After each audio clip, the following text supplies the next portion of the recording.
The stars had never seemed so cold as they did on the night humanity first learned its place in the universe. 300 years before this story begins, the exploration vessel Prometheus pushed beyond the edges of the solar system and discovered something that changed everything. They found intelligent life. Not simple bacteria or floating microbes, but thinking beings who had built great empires across the galaxy, while humans were still learning to grow crops and build simple villages. The Galactic Concord was the name of the alliance that ruled the stars. 12 ancient races had formed this mighty organization thousands of years before the first human being ever existed. They had conquered sickness and extended their lives for centuries. They had bent the laws of nature to serve their wishes. They had spread across 10,000 worlds and claimed ownership of everything they touched. When humans arrived on the galactic stage, the Conquered welcomed them with smiles that hid cruel laughter. The elder races looked at these small, soft creatures who lived barely 100 years and decided they were not worth taking seriously. Ambassador Elena Vasquez had served humanity in the Conquered Assembly for 30 long years. She remembered her first day in the magnificent chamber where representatives of 12 civilizations gathered to make decisions that shaped the fate of billions. She had been young and full of hope. She had prepared beautiful speeches about friendship and working together. Nobody had cared to listen. The HFY delegate was a massive creature who stood twice as tall as any human. He had 4 powerful arms and scales that changed color like oil floating on water. When Elena tried to introduce herself, he glanced at her briefly and turned away without saying a single word. The Thessian representative belonged to a species that looked like elegant birds with feathers made of pure silver. She had laughed softly when Elena attempted to address the assembly, as if watching a pet try to speak. The other delegates had simply pretended Elena did not exist. They continued their important discussions while she stood alone, feeling smaller than she had ever felt in her entire life. They are primitive creatures, the Archon of the HFY had announced during that first assembly meeting. Their lives are short and their minds are limited. We shall permit them to observe our proceedings as a kindness, but nothing more than that. Elena had forced herself to smile. She had nodded her head as if grateful for being allowed to witness their greatness. She had walked to the back of the enormous chamber and taken her seat in a small chair designed for observers who held no power and deserved no respect. That was how it began. Over the following 30 years, Elena watched and documented everything that happened to her people. She saw the HFY Empire claim 7 human colony worlds as their own property. They called these planets resource territories and gave the human settlers a simple choice: leave with nothing but the clothes on your backs, or stay and work as servants under HFY masters. Most colonists chose to leave. They abandoned homes they had spent years building and farms they had planted with their own hands. They left behind everything they owned and fled into space with nothing. Those who chose to stay were never heard from again. Elena filed requests asking about their fate. The HFY never bothered to respond. She also documented the activities of the Thessian hegemony. The Thessians considered themselves the greatest scientists in the galaxy. They were especially fascinated by human brains, which they found strange and interesting. Thessian research vessels would appear near human settlements without any warning. They would take people, sometimes dozens at a time, for what they called cognitive studies. Elena received reports from the few survivors who were eventually returned. They came back with pieces of their minds missing. Some could not remember their own names. Others failed to recognize their own children. Many could not speak or walk or feed themselves. Elena filed formal complaints about these kidnappings. She used respectful language and followed every proper procedure. She requested investigations and hearings and justice. The response was always the same. Scientific research falls under protected activities, the Conquered officials told her. The Thessians have done nothing wrong. Over 30 years, Elena filed 2,847 official grievances. Each one documented a specific crime committed against human beings. Each one followed the correct format and used polite, diplomatic language. Each one asked for peaceful solutions to terrible problems. Every single grievance was rejected. The conquered cannot involve itself in minor territorial disputes, they said when she reported stolen colonies. Humanity must learn to handle its own internal conflicts, they announced when human merchant ships were attacked and their crews sold into slavery. Perhaps if humans were more careful, these unfortunate incidents would not occur, they suggested when entire settlements were destroyed. Alina kept smiling through all of it. She kept nodding politely. She kept attending assembly meetings where nobody acknowledged her presence. She kept filing her reports and following procedures that accomplished nothing. But she also kept records of her own. In her private quarters aboard the human diplomatic station, Alina maintained a secret file she named the Ledger. Every crime against humanity went into this file. Every insult and every atrocity was carefully recorded. She gathered names and dates and locations. She collected testimony from survivors and evidence from crime scenes. She built a mountain of documentation that grew taller with each passing year. Her superiors on Earth knew about the ledger. They encouraged her to keep adding to it. Be patient, they told her during their secret communications. Document everything. The time will come when all of this information will be needed. Alina did not fully understand what they meant. She did not know what plans humanity was making in secret, but she trusted her leaders. She believed that her suffering served a purpose, even if she could not see that purpose yet. Meanwhile, the elder races became bolder in their cruelty. At one assembly meeting, the HFY Archon proposed limiting human ships to a tiny region of space. He argued that humanity was not mature enough to travel freely among the stars. They multiply like insects, the Archon declared, his voice filled with disgust. If we do not contain them now, they will spread everywhere and contaminate the galaxy with their presence. The proposal passed without a single vote against it. Every delegate from every elder race agreed that humans should be caged like animals. Alina sat in her observer's chair and wrote down every word spoken that day. She noted which delegates laughed at the Archon's insults. She recorded which ones nodded in agreement with his hateful speech. She added everything to the ledger. At another meeting, a Thessian scientist presented research findings to the assembly. The presentation included images of human test subjects who had been cut open while they were still alive and conscious. The scientist described their screaming as an interesting pattern of sounds and wondered whether humans experienced pain the same way real species did. The assembly had applauded this presentation. Delegates had congratulated the scientist on her important work. Alina had clapped along with everyone else. She had smiled her diplomatic smile. Later that night, alone in her quarters, she had wept until no more tears would come. Then she had dried her eyes and added the presentation to the ledger. Young members of the human diplomatic team often asked Alina how she survived. How could she sit there day after day, absorbing insults and cruelties, and never once fight back? Fighting is not my assignment, Alina would explain. My assignment is to watch and remember and record. When the time comes for fighting, others will handle that responsibility. They thought she was broken.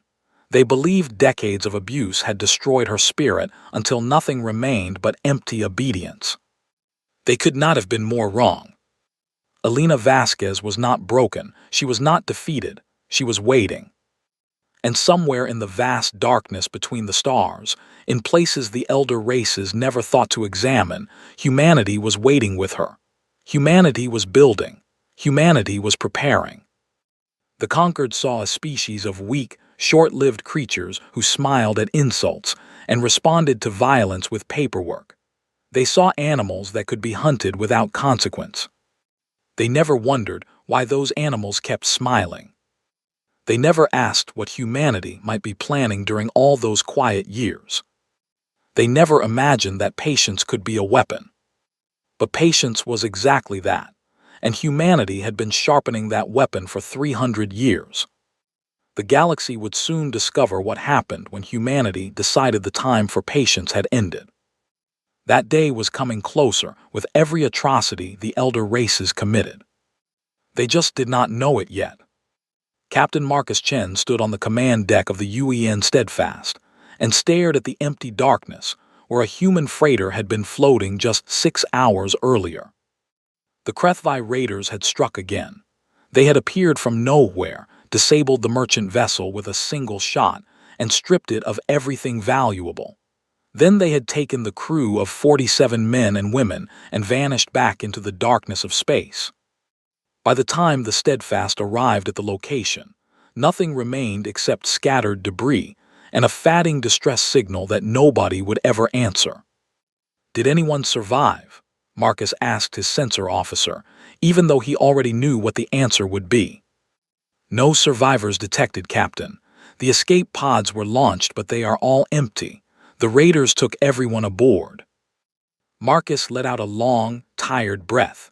This was the 12th attack on human ships this month alone. 12 vessels lost, more than 500 human beings stolen and carried away to unknown destinations where unknown horrors awaited them. He had sent 17 requests for assistance to the Galactic Concord. 17 carefully written messages asking for protection, for patrols, for any kind of help at all. The reply was always identical. The Concord cannot intervene in minor territorial disputes. Humanity must learn to defend its own merchant vessels.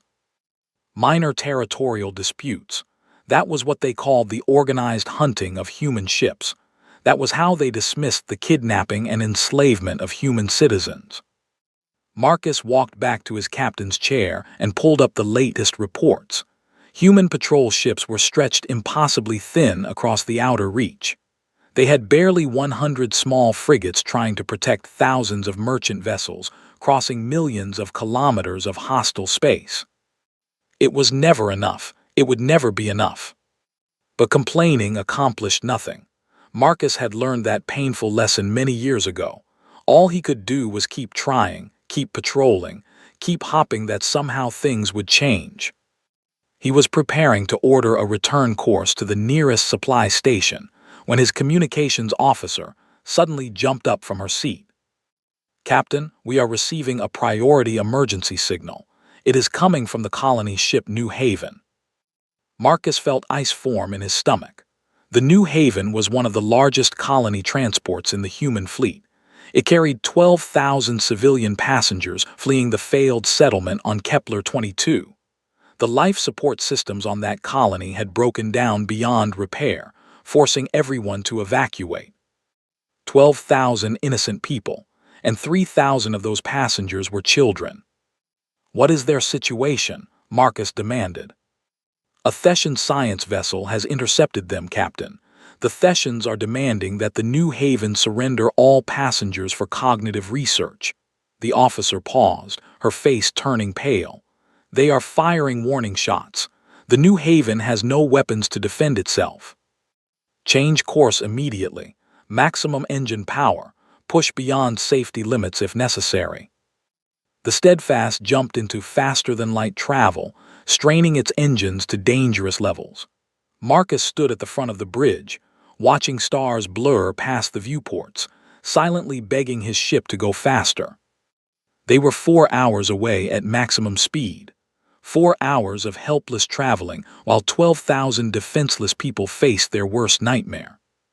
"Should we contact the Concord for emergency assistance?" one of his younger officers suggested.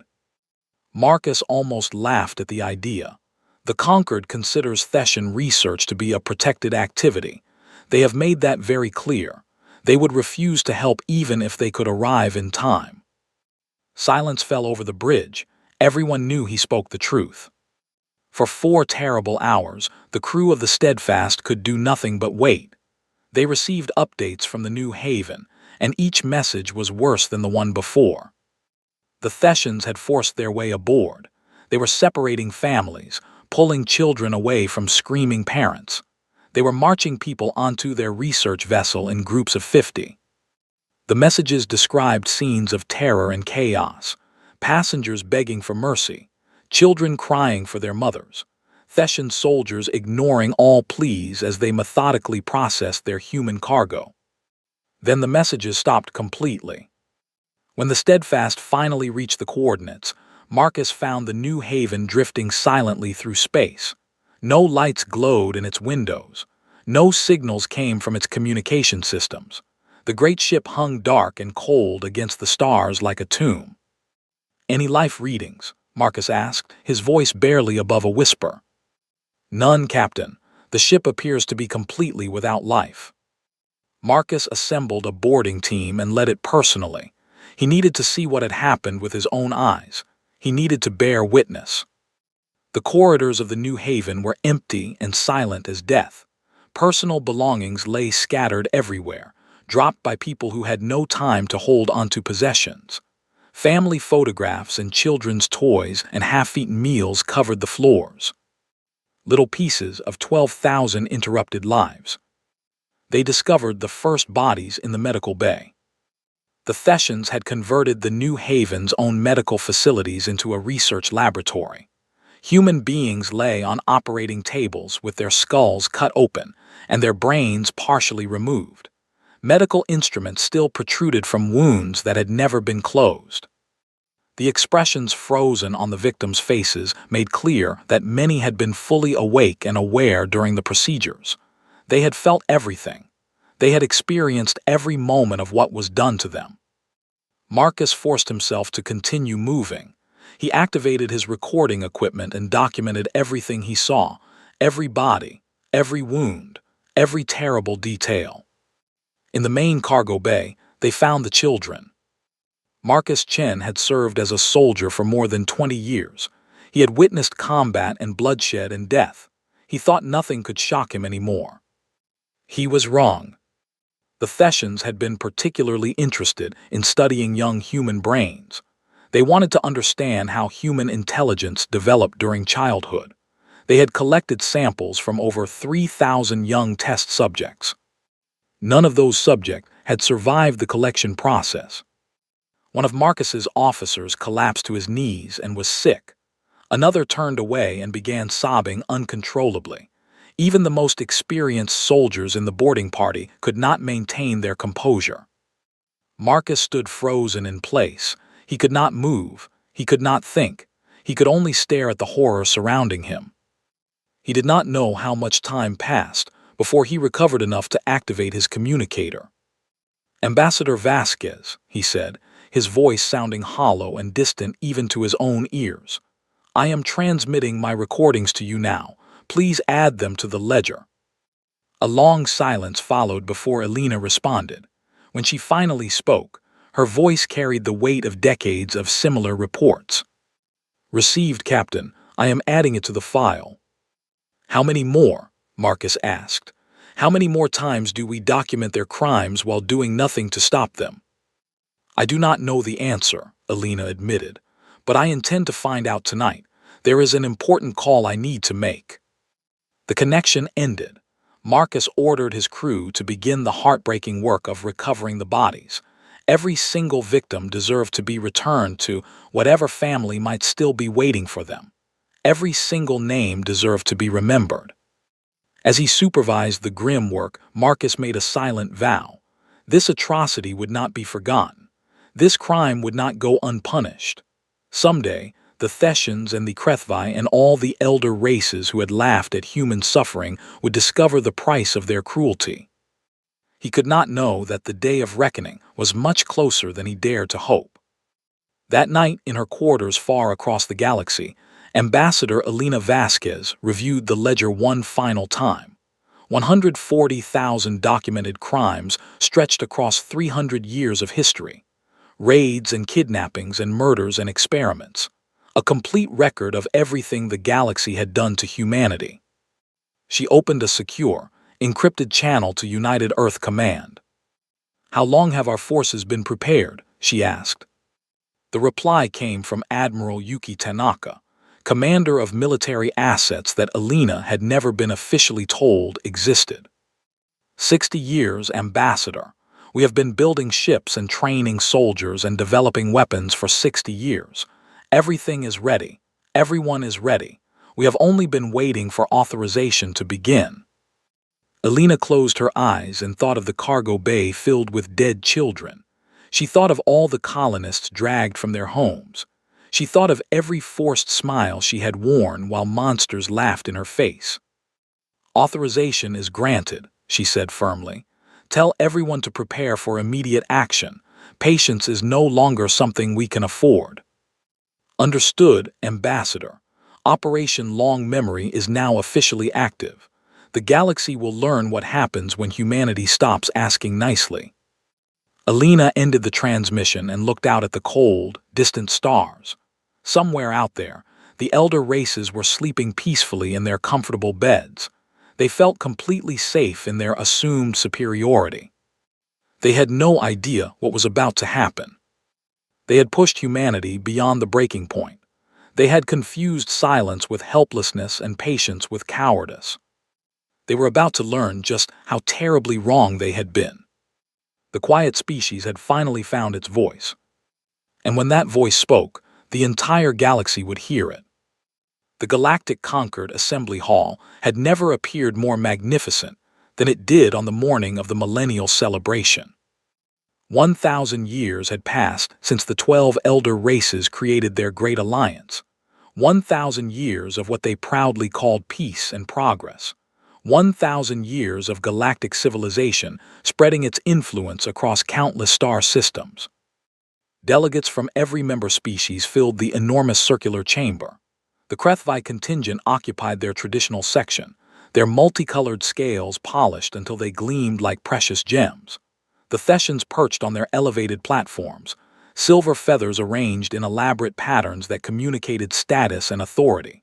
Representatives of 10 other ancient civilizations sat in their assigned positions, each species proud of its role in maintaining galactic order. And at the very back of the chamber, in the small, uncomfortable chair reserved for species who did not matter, sat Ambassador Alina Vasquez of United Earth. She had dressed with special care for this particular occasion. Her diplomatic uniform was perfectly pressed and spotlessly clean. Her gray hair was arranged in a simple, dignified style. She looked exactly as she had looked for the past 30 years, patient, quiet, and easy to ignore.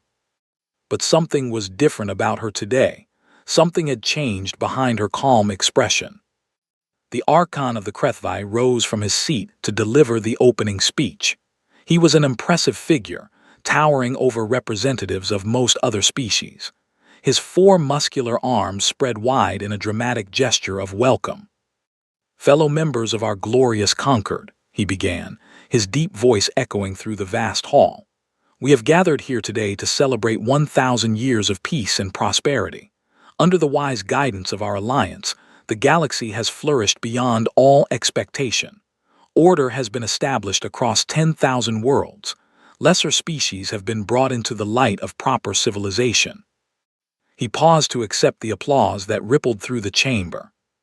"I wish to specifically acknowledge our recent productive expansion into the Outer Reach territories.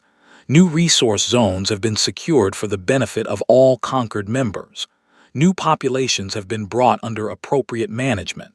The future of our great alliance has never looked more promising." Alina listened as the Archon described the theft of human colony worlds as productive expansion. She heard him refer to enslaved human beings as populations under appropriate management. She watched delegates from a dozen species nod and smile in approval of these carefully chosen words.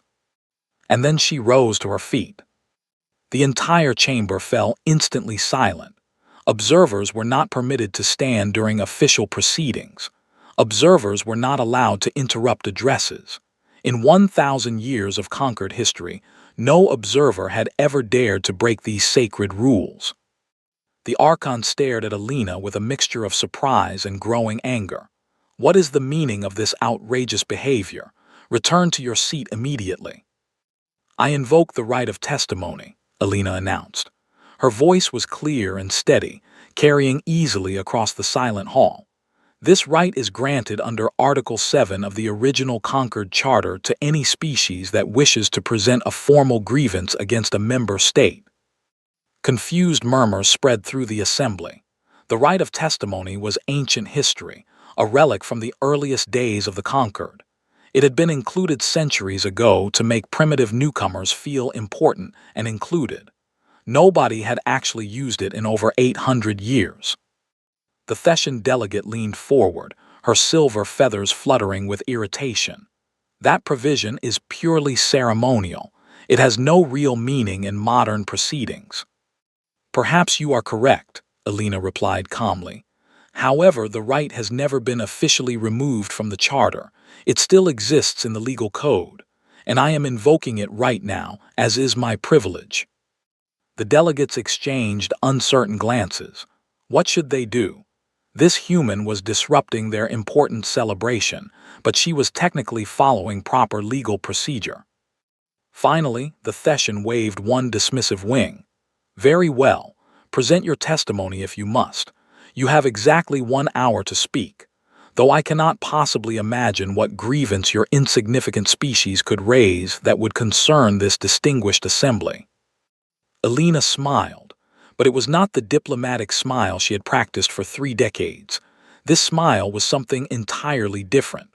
This smile belonged to a woman who had waited a very long time for exactly this moment. I will not require an hour, she said. In fact, I will need very little time. But before I begin my testimony, I would like to share something important with everyone present in this chamber. She touched a control on her personal communicator. Instantly, every display screen in the assembly hall flickered and changed. The proud conquered emblem vanished, replaced by something the delegates had never seen before. The ledger appeared on every screen in the chamber. 140,000 documented atrocities began scrolling past. Names and dates and locations filled the displays. Images and recordings and survivor testimonies appeared one after another. 300 years of crimes against humanity were suddenly visible for all to witness. What is this material? The Archon demanded. His scales had shifted to an angry red color. This is everything, Alina replied. Every raid conducted against human merchant vessels, every colony stolen from human settlers, every citizen kidnapped for Thessian experiments, every child murdered in the name of scientific research. She paused, allowing the images to continue scrolling across the screens. For 300 years, humanity has petitioned the conquered for justice. We have filed grievances through every proper channel. We have requested hearings and investigations. We have followed every procedure designed for peaceful resolution of disputes. Her voice grew harder with each word. And what did we receive in response? Dismissal, contempt, mockery. You called us primitive and weak. You stole our worlds and kidnapped our people and murdered our children. And when we complained, you told us to be grateful that you permitted us to exist at all. The chamber had become completely silent. Every delegate stared at the screens showing evidence of crimes they had thought would never be exposed. Some looked angry, others appeared uncomfortable. A few seemed genuinely ashamed of what they were witnessing. We asked for mercy, Alina continued. We begged to be treated as equals. We requested, again and again, that you simply recognize us as beings worthy of basic respect. She shook her head slowly. You refused every request. You ignored every appeal, and so we have stopped asking. The Archon had regained some of his composure. He drew himself up to his full impressive height. This theatrical display is meaningless. What do you expect to accomplish here? Do you believe that showing us images will somehow change anything? You have no power in this chamber. You have no military forces. You have nothing but words. Alina looked at him with an expression that almost resembled pity. You truly believe that, do you not? You have spent 300 years watching us file paperwork and attend meetings and smile at your insults. You convinced yourselves that we were harmless. You decided that our patience meant we were simply incapable of defending ourselves. She touched another control on her communicator. Allow me to correct that serious misunderstanding. Across the entire galaxy, in positions the conquered had never thought to monitor, In locations the elder races had never imagined anyone would hide, something began to move. Warning alarms started sounding throughout the assembly hall. Delegates reached frantically for their own communication devices, receiving urgent reports from their homeworlds and military bases. "What is happening?" the Theshan delegate shrieked. Her carefully arranged feathers were now in complete disarray. Elena's smile grew wider. While humanity was smiling politely and filing our useless grievances, we were also building. We studied your technology and learned to improve upon it. We constructed hidden shipyards in asteroid fields and inside hollowed-out moons. We trained soldiers and scientists and engineers. We developed weapons you cannot imagine. We prepared for the day when patience would no longer be possible. She looked around the chamber, meeting the frightened eyes of every delegate. "That day has arrived. You are attempting to deceive us," the Archon growled. "Humanity does not possess the capability to threaten the conquered." 2 hours ago I would have agreed with your assessment, Elena admitted. But 2 hours ago I transmitted the authorization to begin Operation Long Memory. At this very moment, human vessels are emerging from concealed positions throughout conquered territory. Your fleets are being surrounded. Your stations are being watched. Your homeworlds are under observation. She let that information sink into their minds. We have never wanted war. We still do not want war. But we are finished dying quietly while you debate whether we deserve to live. The assembly hall erupted into complete chaos. Delegates shouted at each other and at Elena. Security guards moved toward her position. Elena remained perfectly calm. She had spent 30 years preparing for this moment. She would not allow panic to ruin it now.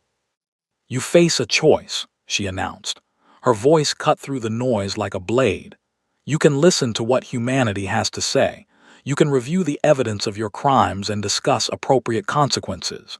You can work with us to create a galaxy where every species is treated with basic dignity." She paused for one heartbeat. "Or you can choose to fight, and you can discover exactly how much we have been preparing during our 300 years of patient, silent waiting." The chamber fell quiet again. The delegates looked at each other with expressions of uncertainty and growing fear. They had ruled the galaxy for 1,000 years. They had never once imagined that anyone could challenge their absolute power. And now, a single human woman was doing exactly that. Elena Vasquez had finally stopped smiling her diplomatic smile. And the galaxy would never be the same again. Admiral Yuki Tanaka stood on the command bridge of the flagship Remember New Haven and watched the Krethvi home fleet slowly realize that it was completely surrounded. 60 human warships had emerged from carefully concealed positions around the Krethvi homeworld. These were not the clumsy transport ships and tiny patrol frigates that the elder races had learned to dismiss with contempt. These vessels were something entirely new, something the galaxy had never witnessed before. The ships were sleek and powerful, designed by engineers who had spent 6 decades studying captured alien technology and finding ways to improve upon it. Their hulls were covered in materials that absorbed sensor signals. Their engines produced almost no detectable emissions. They could move through space like ghosts, invisible until they chose to reveal themselves. And the Krethvi were only beginning to comprehend how badly they had underestimated the species they called primitive. "Admiral, the enemy fleet is attempting to activate their weapons systems," the tactical officer reported from his station. "Let them try," Yuki responded calmly. "Activate the suppression field at full power." The Remember New Haven broadcast a specialized signal that spread across the entire Krethvi military formation.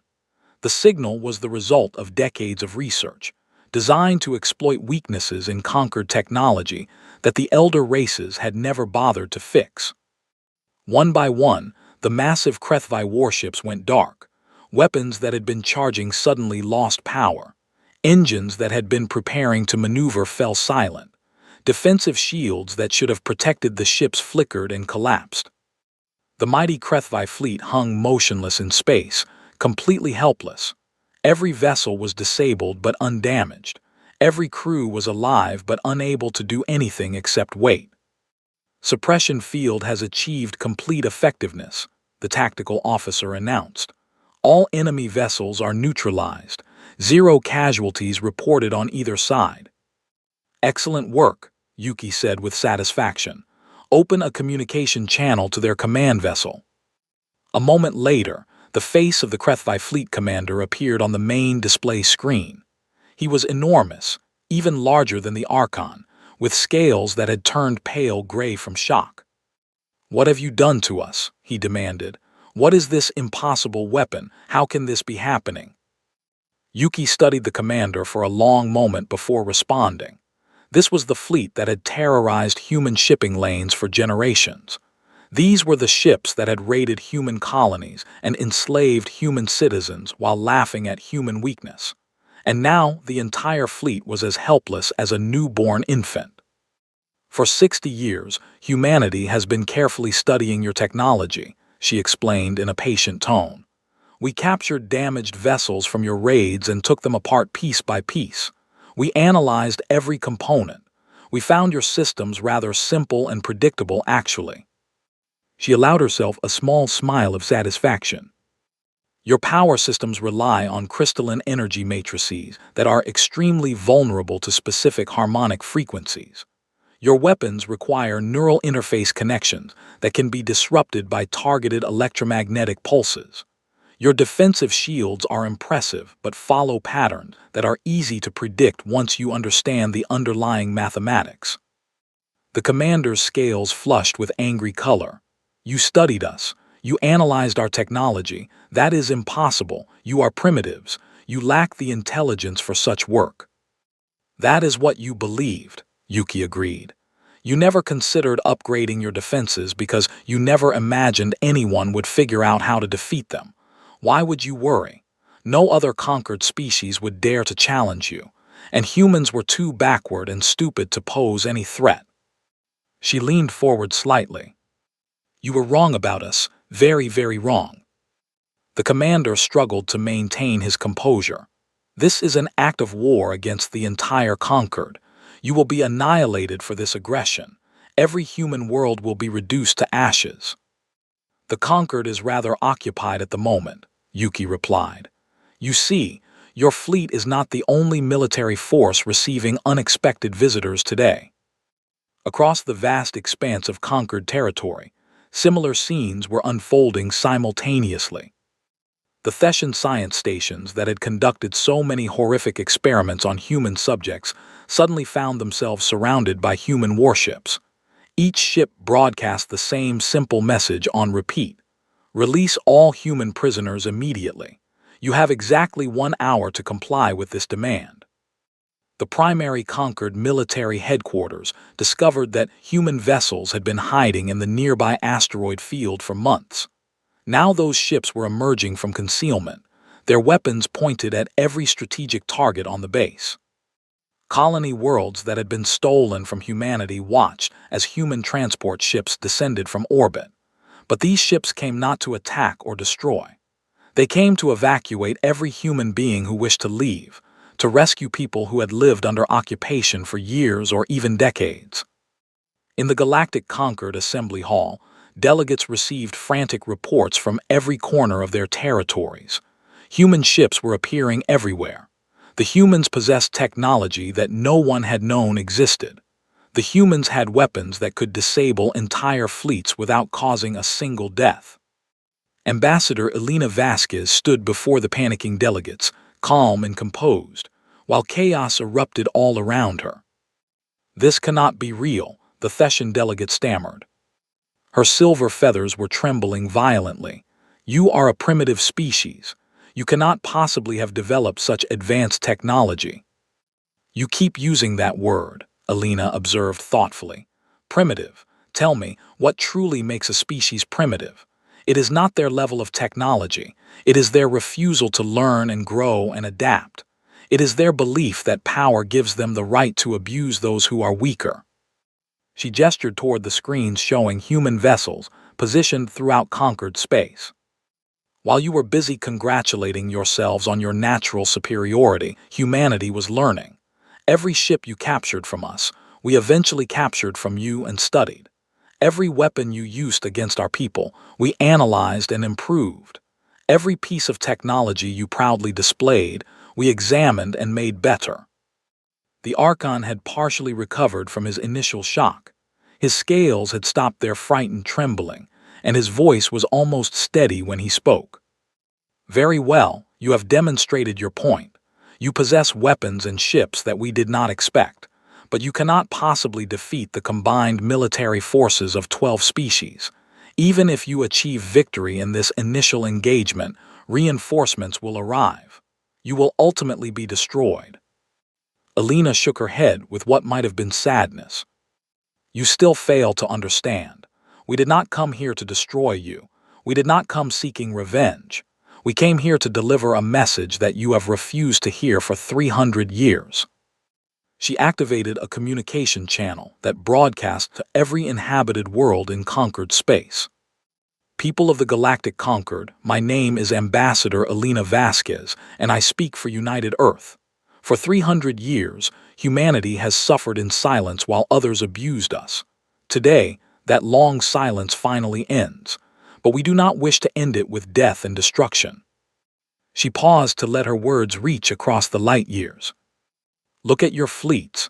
Examine your military stations. We possess the power to destroy them completely, but we have not fired a single offensive weapon.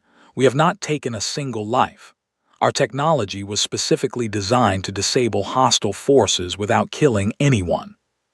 Images appeared on screens throughout the galaxy, showing human vessels holding their fire while conquered warships drifted helplessly.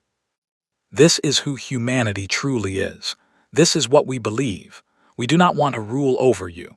We do not want to conquer your worlds.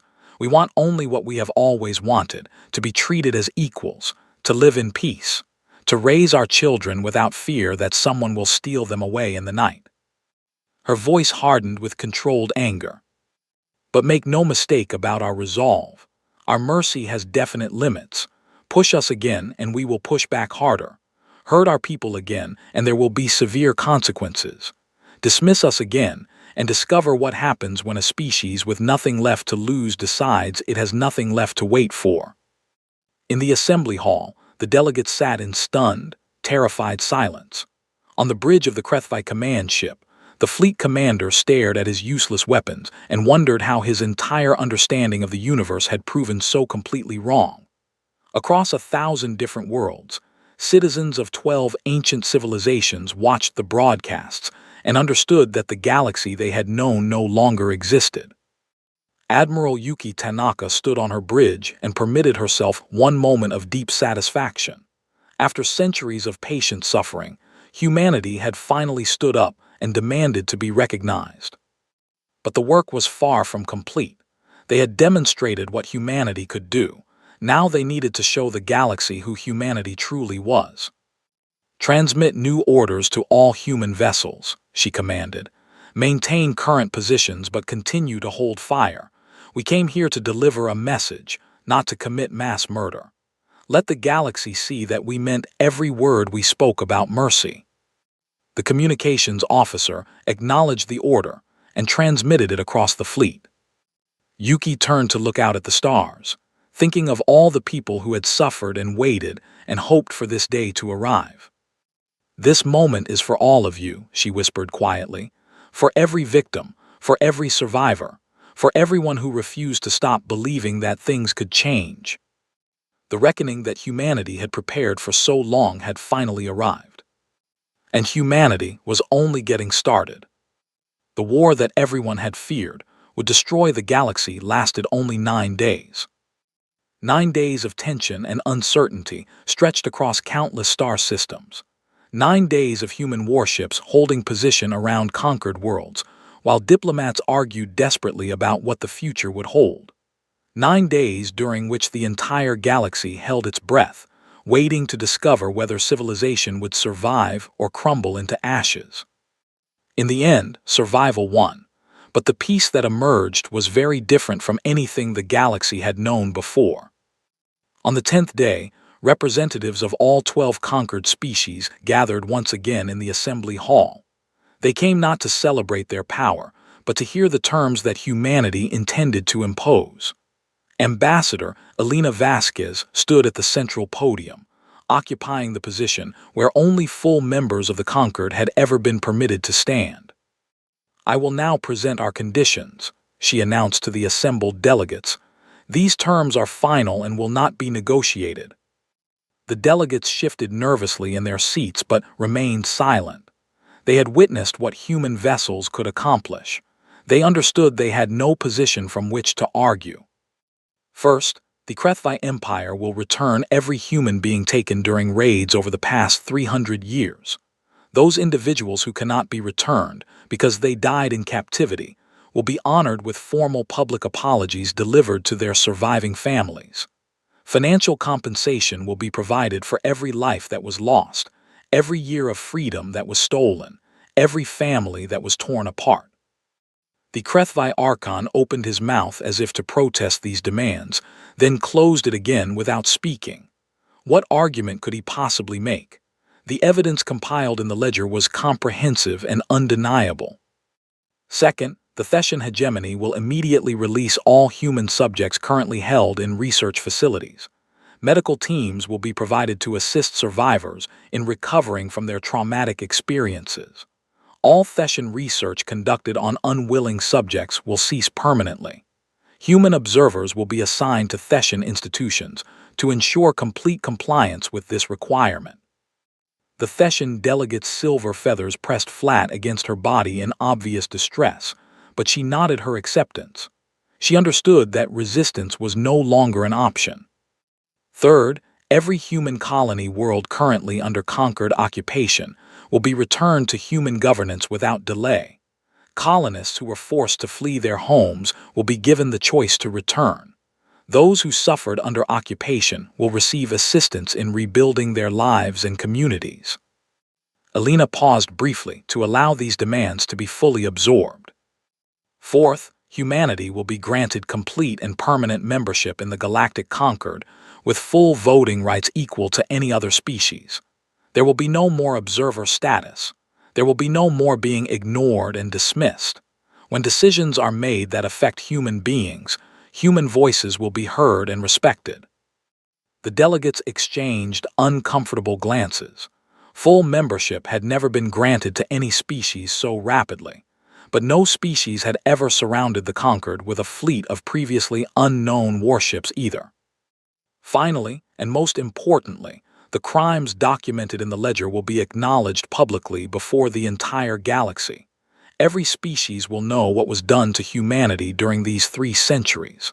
Future generations will learn from these terrible events so that nothing similar ever happens again.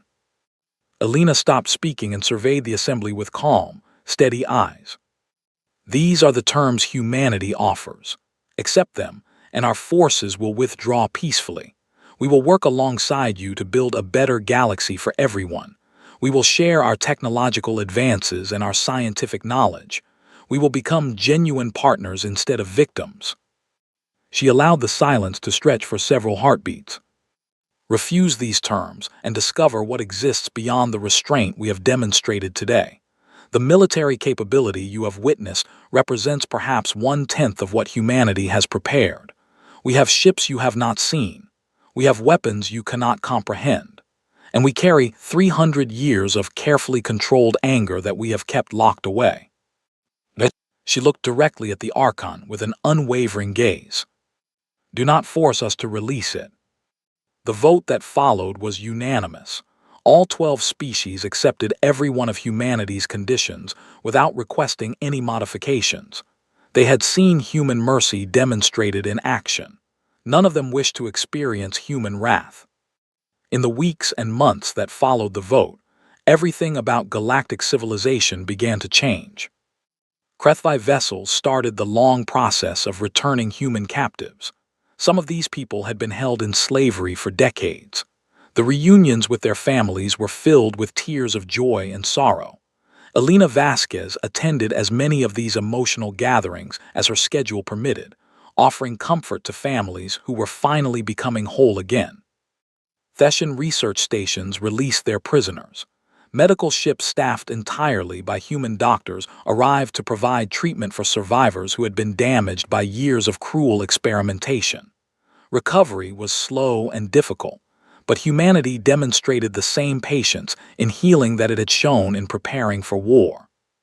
Human colonists returned to the worlds that had been stolen from them. They planted new crops in familiar soil. They rebuilt homes that had been destroyed. They started the long journey of transforming occupied territories back into thriving, free communities. And in the galactic Concord Assembly, humanity finally claimed its rightful place among the stars. Ambassador Elena Vasquez cast the first human vote in Concord history. Appropriately, it was a vote supporting increased protections for developing species, ensuring that no young civilization would ever endure what humanity had endured. Captain Marcus Chen attended the memorial service honoring the victims of the New Haven massacre. 3,000 children and 9,000 adults were remembered by name in a ceremony that lasted for 3 full days. Representatives from every conquered species traveled to pay their respects and acknowledge their collective shame. "I never truly believed this day would come," Marcus confessed to Elena after the ceremony concluded. "I never imagined they would actually accept responsibility for what they did." "They had no alternative," Elena replied thoughtfully. "We removed every other option, but I hope that as time passes, their acceptance will become genuine understanding. I hope they will eventually learn to see us as equals not because we forced them to, but because recognizing our equality is simply right." "Do you honestly believe that kind of change is possible?" Elena smiled, and for the first time in many decades, it was a completely authentic smile. "I have to believe it is possible. Hope is what sustained me through 30 years of humiliation and abuse. Hope is what kept humanity building in secret when surrender would have been easier. Hope is what inspired us to develop weapons that disable instead of destroy.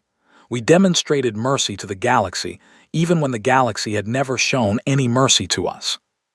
She looked up at the stars visible through the memorial's transparent ceiling. "If humanity can accomplish that, then anything is possible, even teaching ancient species to adopt new ways of thinking." Years flowed into decades, decades accumulated into centuries. Humanity became a true partner in galactic civilization. Human scientists collaborated with Thetian researchers, and together they achieved discoveries that benefited every species. Human merchants traded freely with HFY worlds, creating prosperity in places where only exploitation had existed before. Human diplomats helped resolve conflicts between species, applying the patience humanity had developed through 300 years of suffering. And whenever a new species was discovered, whenever a young civilization achieved first contact with the conquered, they were welcomed with genuine respect. No one wanted to repeat the catastrophic mistakes of the past. No one wanted to create another enemy like humanity had been forced to become. These new species always asked the same curious question: why did the elder races treat newcomers with such unusual consideration? Why did they work so diligently to ensure that developing civilizations were protected from harm? The answer was always the same. It was recorded in the history books of 12 different civilizations. It was taught in schools across 10,000 worlds. It was passed from one generation to the next as both a warning and a lesson. Because no race ever forgot the day humanity's patience ran out. They remembered the quiet species that had smiled politely and filed paperwork for 300 years. They remembered the shocked silence that fell over the assembly hall when Ambassador Vasquez rose from her observer's chair. They remembered the terror of watching human vessels materialize from hiding places no one had thought to search. And above all else, they remembered the mercy. Humanity could have destroyed them utterly. Humanity could have taken bloody revenge for centuries of abuse and murder. Instead, humanity had shown restraint. They had demanded justice rather than blood. They had built weapons specifically designed to disable rather than kill. That mercy was perhaps the most frightening revelation of all. It proved that humanity had maintained complete control over the situation from the very beginning. Every polite smile, Every ignored grievance, every moment of apparent weakness had been a conscious, deliberate choice. Humanity had chosen to be patient, and then humanity had chosen to stop being patient. The elder races never forgot that profound lesson. They never forgot that quiet species might be thinking dangerous thoughts. They never forgot that patience and weakness were not the same thing. And they never, ever forgot what waited beyond that patience. Because some lessons, once truly learned, remain learned forever. Elena Vasquez lived long enough to witness the completion of everything she had worked to achieve. She died peacefully at 112 years of age, surrounded by family and honored by every civilization in the galaxy. Her final words were carefully recorded and preserved for future generations. "Teach them to be patient," she whispered with her last breath. "Teach them to hope, but also teach them to be ready, because no one can predict when patience will no longer be sufficient, and when that day arrives, humanity must be strong enough to do what must be done." She smiled one final time. "We were strong enough, make certain we always will be."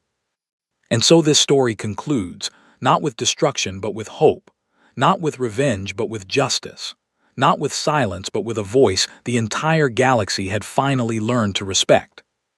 No race ever forgot the day humanity's patience ran out. And no race ever wanted to discover what existed beyond it.